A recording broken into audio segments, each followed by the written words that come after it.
Olá, irmãos e irmãs, a paz do bom Deus, sejam muito bem-vindos para mais um momento de oração, mais um momento de meditação. 30 de abril, quinta-feira da quarta semana da Páscoa, que possamos agora abrir nossos corações, que possamos mergulhar mais uma vez na palavra do Senhor, onde Ele vem fazer nova todas as coisas. Estamos reunidos em nome do Pai, do Filho e do Espírito Santo. Amém. Vinde, Espírito Santo, enchei os corações de vossos fiéis e acendei neles o fogo do vosso amor. Enviai o vosso Espírito e tudo será criado, e renovareis a face da terra. Oremos, ó Deus que instruísse os corações de vossos fiéis com a luz do Espírito Santo. Fazei que apreciemos retamente todas as coisas segundo o mesmo Espírito e gozemos sempre de sua consolação. Por Cristo, Senhor nosso. Amém. Primeira leitura, Atos dos Apóstolos, capítulo 13. Paulo e seus companheiros embarcaram em Pafos e chegaram a Perge, da Panfilha. João deixou-os e voltou para Jerusalém. Eles, porém, partindo de Perge, chegaram a Antioquia da Pisídia. E entrando na sinagoga em dia de sábado, sentaram-se. Depois da leitura da lei e dos profetas, os chefes da sinagoga mandaram dizer-lhes: Irmãos, se vocês têm alguma coisa para encorajar o povo, podem falar. Paulo levantou-se, fez um sinal com a mão e disse: Israelitas, e vós que temem a Deus, escutem, o Deus deste povo de Israel escolheu os nossos antepassados e fez deles um grande povo, quando moravam como estrangeiros no Egito. E de lá os tirou com braço poderoso. E durante mais ou menos 40 anos cercou-os de cuidados no deserto.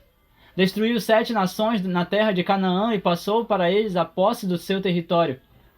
Por 450 anos aproximadamente, depois disso, concedeu-lhes juízes, até ao profeta Samuel.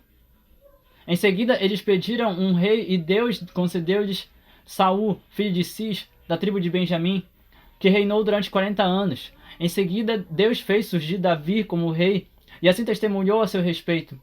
Encontrei Davi, filho de Jessé, homem segundo o meu coração, que vai fazer em tudo a minha vontade. Conforme prometeu na descendência de Davi, Deus fez surgir para Israel um Salvador, que é Jesus. Antes que ele chegasse, João pregou um batismo de conversão para todo o povo de Israel.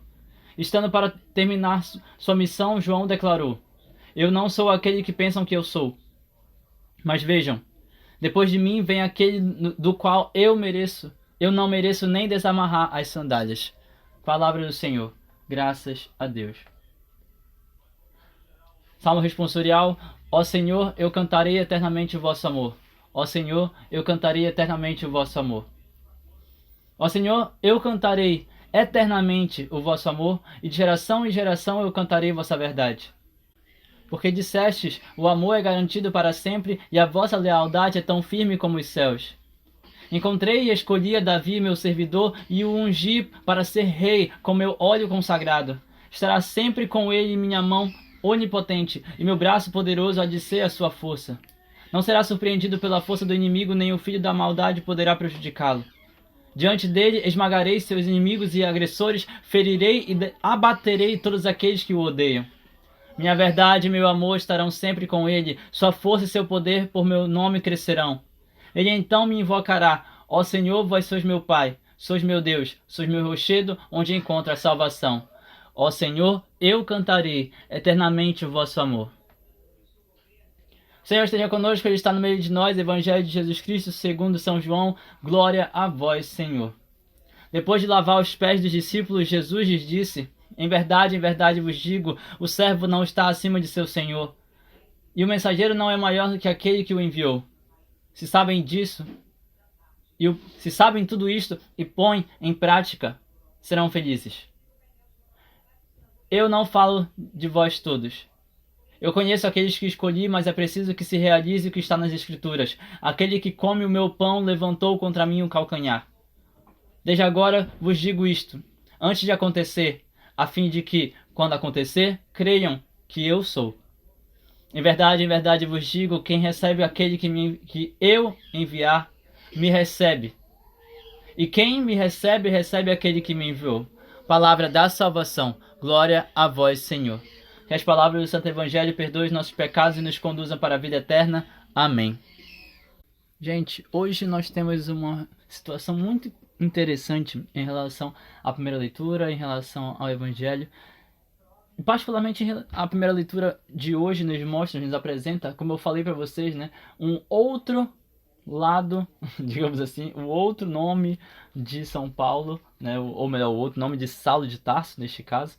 Saulo, que por tanto tempo foi perseguidor, mas que foi discípulo, que foi também convertido, que conheceu, entendeu quem era Jesus Cristo, e diante de tudo isso, ele também passa a ser chamado, é interessante, né? São Lucas coloca para ele o nome dele para Paulo, né? Traduzido para Paulo a partir do momento em que a expansão do evangelho também faz com que ele seja tratado como um dos apóstolos lideranças, né? Paulo já não é, ou melhor, Saulo já não está mais como um dos que acompanha outros apóstolos, ele estava acompanhando Barnabé, agora ele está como a liderança à frente daqueles que caminham, daqueles que vão estar evangelizando ao redor, né? Evangelizando os gentios. E é interessante que Paulo e seus companheiros, eles embarcaram em Pafos e eles chegaram a Perge, da Panfilha. E quando eles entram na sinagoga, em dia de sábado, né? Quando eles entram na sinagoga, aqui nós temos nessa primeira leitura, nessa leitura de hoje, Saulo de Tarso, Paulo de Tarso, enfim, contando toda a trajetória da vida israelita, da história israelita, da história do povo de Israel, da história do povo hebreu, da história do povo judeu, que culmina, no fim das contas, que vai mostrar, né, que tudo que aconteceu foi para um motivo maior. Os 40 anos no deserto foi para um motivo maior. Os 40 anos de reinado de Saul foi para um motivo maior. Os anos de reinado do rei Davi foi para um motivo maior. Davi, como rei, assim testemunhou a seu respeito. Deus falou sobre ele: encontrei Davi, filho de Jessé, homem segundo o meu coração, que vai fazer em tudo a minha vontade. Conforme prometeu da descendência de Davi, Deus faria surgir para Israel o seu Salvador, justamente aquele que seria o responsável por tirar o pecado do mundo.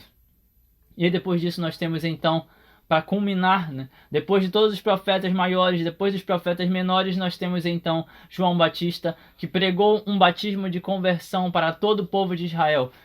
Versículo 24, versículo 25. Estando para terminar sua missão, João Batista declarou: eu não sou aquele que vocês pensam que eu sou. Mas vejam, depois de mim virá aquele do qual eu nem mereço desamarrar as suas sandálias. Percebam, meus irmãos e irmãs, que no fim das contas, nós estamos aqui diante de algo que nos faz refletir. Foram necessários 40 anos de um povo para que fosse purificado, para que fosse convertido, para que fosse tocado, para que a geração dos pecadores, dos escravizados no Egito pudesse ser trocada para uma nova geração, uma geração que realmente iria amar Deus, realmente iria servir ao Senhor Deus. Não à toa, depois dessa primeira geração, nós temos uma segunda e nós temos uma terceira, e essas gerações estão ali 40 anos no deserto, 7 nações da terra de Canaã são derrubadas. O seu território, o território de todas essas 7 nações é passado para os israelitas. Depois nós temos os juízes, nós temos os reis, nós temos quase 40 anos de reinado ali de Saul, nós temos o rei Davi, nós temos os salmos para cantar, louvar e adorar o Senhor Deus, nós temos a reorganização, nós temos a construção do templo de Jerusalém, a reorganização estrutural daquele povo, nós temos realmente aquela sociedade sendo formada em definitivo, profetas maiores, profetas menores, nós temos a palavra do Senhor alcançando muitos lugares, nós temos finalmente, então, povo exilado para a Babilônia e depois todo um período onde nós ficamos sem profetas, e nesse período o Senhor está preparando, está acontecendo várias coisas, inclusive uma das coisas que acontece é a invasão das terras israelitas justamente pelo Império Romano, a expansão do Império Romano.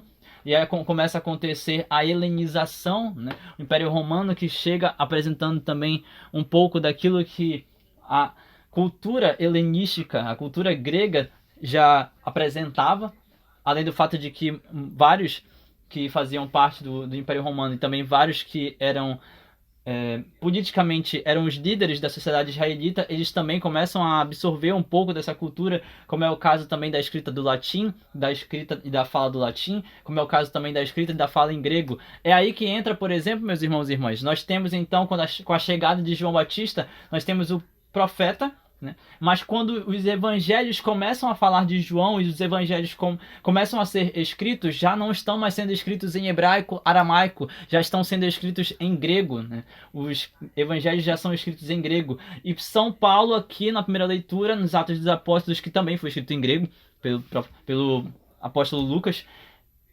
em Atos dos Apóstolos, São Paulo está mostrando que tudo isso foi necessário para que se cumprisse a promessa de Deus. Deus que prometeu que enviaria o seu servo, enviaria o seu filho, enviaria o seu escolhido, e do seu escolhido, da descendência de Davi, ele nos daria, finalmente daria para Israel um Salvador, que é Cristo nosso Senhor. Cristo nosso Senhor. E aí São Paulo, ele termina, ou melhor, ele conclui essa linha de raciocínio justamente com São João Batista, quando ele menciona, ele faz lembrar.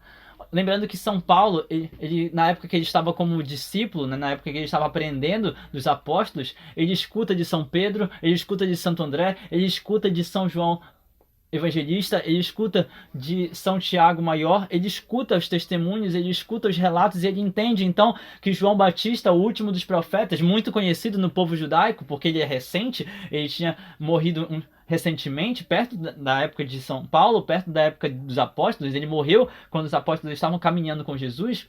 Então São Paulo sabia quem era João Batista. E quando ele escuta a respeito de João Batista, ele finalmente entende. Então São João, ele estava falando sobre uma conversão, um batismo de conversão, um batismo não de purificação da alma, mas um batismo que realmente leva para a conversão, um batismo que realmente leva para crer que Cristo é de fato o Senhor. Se João Batista estava falando sobre isso, então neste caso, nós que viemos depois de João Batista, precisamos crer também que verdadeiramente Jesus é o Senhor. Porque as palavras de João Batista, como diz São Paulo, as palavras de São João Batista foram: eu não sou aquele que vocês pensam de mim.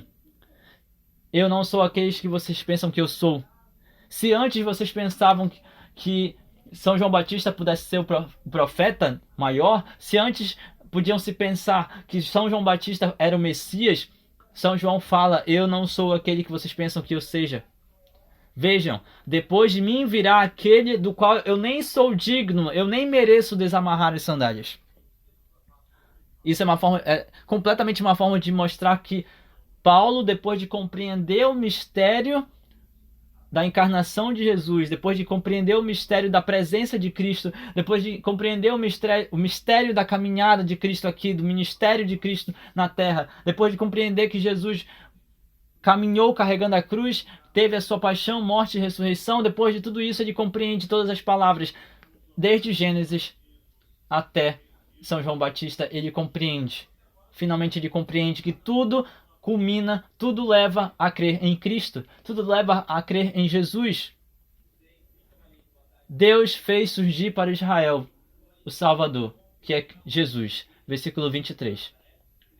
Dito isto, meus irmãos e irmãs, compreendemos então que o testemunho maior, seja nosso, seja dos apóstolos, não precisa ser algo absurdamente cheio de conhecimento, não precisa ser algo mirabolante, você não precisa pensar em coisas maravilhosas e absurdamente difíceis de falar, não. Tudo que você precisa, tudo que nós precisamos é olhar para os nossos irmãos e irmãs e dizer: Jesus é o Salvador. Jesus é o Senhor, Jesus é o nosso Criador, Jesus é a palavra viva, Jesus é o verbo vivo descido do céu, Jesus é o Cordeiro de Deus que tira o pecado do mundo, Jesus é o nosso Senhor, verdadeiramente o Senhor, Jesus é o verdadeiro Messias que tinha de vir, Jesus é de fato o Cristo, aquele que veio para salvar tudo e todos. É Jesus, para a salvação universal de toda a criação. Jesus veio, e Ele é vivo, santo e real. Esse é Jesus. É por isso que é interessante, né? Nós temos hoje, poderia ser qualquer outro evangelho, falando a respeito justamente da salvação. Nós temos então algo que é muito minucioso, né? que é o fato de que a liturgia escolheu justamente João capítulo 13, uma passagem curta após o lava-pés, onde Jesus está dizendo: em verdade vos digo, o servo não está acima do seu senhor e o mensageiro não é maior do que aquele que o enviou. Mensageiro, inclusive, é o significado da palavra arcanjo, por exemplo. O servo não está acima do seu senhor. E a partir do momento, é quase como uma ironia, né? Entendam que vocês são servos e eu sou o Senhor. O servo não está acima do seu Senhor. E se o próprio Senhor se fez servo, vocês precisam ser o quê? Olha só que curioso, né? Se o próprio Senhor de vocês, se Cristo se fez servo, se Cristo veio para servir e não ser servido, vocês são o quê? Vocês precisam ser obrigatoriamente servos. Vocês precisam se colocar imediatamente rebaixados, imediatamente abaixo, imediatamente pequenos. Vocês precisam se colocar imediatamente humildes para servir. Servir e servir. E o mensageiro não é maior do que aquele que o enviou. Os arcanjos não são maiores do que Deus. Os mensageiros, profetas não são maiores do que Deus. Aquele que enviou não são maiores do que o Espírito Santo que inspira. Não. No fim das contas, tudo está abaixo da Santíssima Trindade, tudo está abaixo de Deus, tudo está abaixo de Jesus, tudo está abaixo do Espírito Santo. E aqui entra justamente a nossa busca, né? Você busca pela verdade, você busca por respostas, você busca por um sentido da vida, você busca por propósito, você busca por isso, por aquilo. Você encontra. Encontra justamente debaixo das graças derramadas pela Santíssima Trindade. Debaixo do olhar de Deus, debaixo de sangue e água de Jesus Cristo, debaixo das línguas de fogo do Espírito Santo, encontramos sentido para a nossa vida e a partir daí damos testemunho que verdadeiramente tudo o que aconteceu na história de Israel foi para culminar na verdade absoluta: Jesus Cristo é o Senhor. Ponto. Que inclusive faz parte, né, daquilo que meditamos essa semana. Jesus é verdadeiramente o Messias. Jesus Cristo é o Senhor. Se vocês sabem disso e põem tudo isso em prática, então vocês vão ser felizes. Então vocês vão ser felizes. De Jesus, versículo 17. E é interessante, versículo 19, desde agora eu digo tudo isto porque antes de acontecer eu preciso que vocês saibam do que vai acontecer para que vocês vejam, creiam e saibam que eu sou. Mais uma vez, Jesus, inclusive eu já falei isso aqui em meditação, Jesus vem e ele usa a expressão eu sou, que é a mesma expressão que Deus usa lá com Moisés diante da sarça. Eu sou aquele que sou, Yahvé, Yah, Yeshua, Yah, eu sou, Yah. Eu sou o Criador, eu sou o Senhor, eu sou aquele que sou, eu sou o Eterno, eu sou o Perfeito, eu sou o Santo, eu sou o Messias, eu sou o Cristo, eu sou o Filho do Deus vivo, eu sou aquele que veio de fato para libertar tudo e todos. Em verdade vos digo, versículo 20, quem recebe aquele que eu enviar, recebe a mim. E quem me recebe, recebe aquele que me enviou. Aqui nós temos alguns símbolos muito interessantes, alguns significados muito interessantes nesse versículo 20. Primeiro que quem recebe Jesus, ou melhor, quem recebe aquele que Jesus enviou, quem recebe aquele profeta que Jesus enviou, quem recebe aquele pregador que Jesus enviou, quem recebe aquele que Jesus realmente escolheu para ser padre, para ser líder, para ser consagrado, quem recebe esses corações está recebendo o próprio Cristo. Quem recebe aquele que foi enviado por Jesus, recebe o próprio Jesus. É a mim que recebe, é o que diz Jesus. E aí logo em seguida nós temos Jesus falando, quem recebe a mim, recebe aquele que me enviou. É interessante pensar que é quase uma frase para os padres, né? Quem recebe Jesus, quem recebe aquele que Jesus enviou, recebe Jesus, e quem recebe Jesus, recebe aquele que enviou Jesus. Ou seja, vamos pensar, por exemplo, nos sacerdotes. Se você acolhe um sacerdote na sua igreja, se você acolhe um sacerdote na sua paróquia, se você acolhe um sacerdote, você acolhe Cristo. Porque a verdade é que o sacerdote é o único que pode nos dar a Santa Eucaristia na Sagrada Comunhão, na Sagrada Consagração. Na oração eucarística, somente o sacerdote. Então, quem recebe aquele que Cristo enviou, quem recebe o sacerdote, recebe Cristo. Quem recebe Cristo, recebe Deus, recebe o Pai. Vejam só com a profundidade de tudo isso. Quem recebe o pregador, recebe a palavra de Deus, que é o verbo vivo descido do céu, que é o próprio Jesus. Quem recebe o verbo vivo, quem recebe a palavra de Deus, recebe o próprio Senhor, recebe o próprio Deus. Vocês conseguem compreender tudo isso, meus irmãos e irmãs? E isso é a busca verdadeira, isso é o que de fato dá sentido à nossa vida, isso é o que de fato nos faz cantar junto com o salmo de hoje. Ó Senhor, eu cantarei eternamente o vosso amor. Ó Senhor, eu cantarei, porque de geração em geração eu cantarei a vossa verdade, que tu és de fato o Senhor, e o teu amor é garantido para sempre. Ó Senhor, eu cantarei, que de fato o Senhor escolheu Davi, o seu servidor, e da casa real de Davi veio para nós o Salvador. Ó Senhor, eu cantarei que de fato o inimigo não vai me alcançar. De fato o inimigo não vai mexer comigo. De fato o inimigo não vai abalar a minha vida. De fato, porque tu podes e tens poder para me libertar. Minha verdade e meu amor estarão sempre contigo, Senhor. Tudo está em ti. Tudo está em ti. Ó Senhor, eu cantarei eternamente o vosso amor. Meus irmãos e irmãs, sabendo de toda a história, que inclusive foi resumida por São Paulo, sabendo de toda a história que nós temos da caminhada do povo de Israel, sabendo de toda a história que nós temos junto com Jesus, sabendo de toda a história que nós temos agora com o Espírito Santo manifestado em Pentecostes, depois de tudo isso, 2000 anos depois, cá estamos ainda falando de Jesus Cristo, ainda falando da Palavra de Deus, ainda clamando ao Espírito Santo, depois de tudo isso, cá estamos buscando de alguma maneira o Senhor. E meu irmão, minha irmã, a maior verdade é essa, que Jesus Cristo é o Senhor. E sabendo disso, nós precisamos testemunhar e precisamos declarar para o Senhor todos os dias: ó Senhor, eu cantarei eternamente o vosso amor. Mesmo que esteja sendo doloroso, mesmo que esteja sendo difícil, mesmo que não esteja fazendo sentido, talvez. Ó Senhor, eu cantarei eternamente o vosso amor, porque acima de qualquer coisa, eu quero te receber.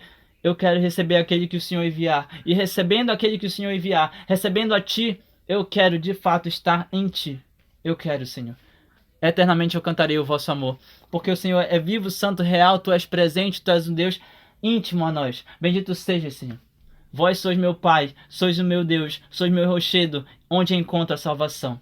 Ó Senhor, eu cantarei eternamente o vosso amor.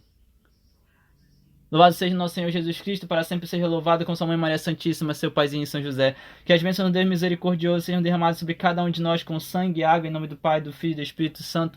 Amém.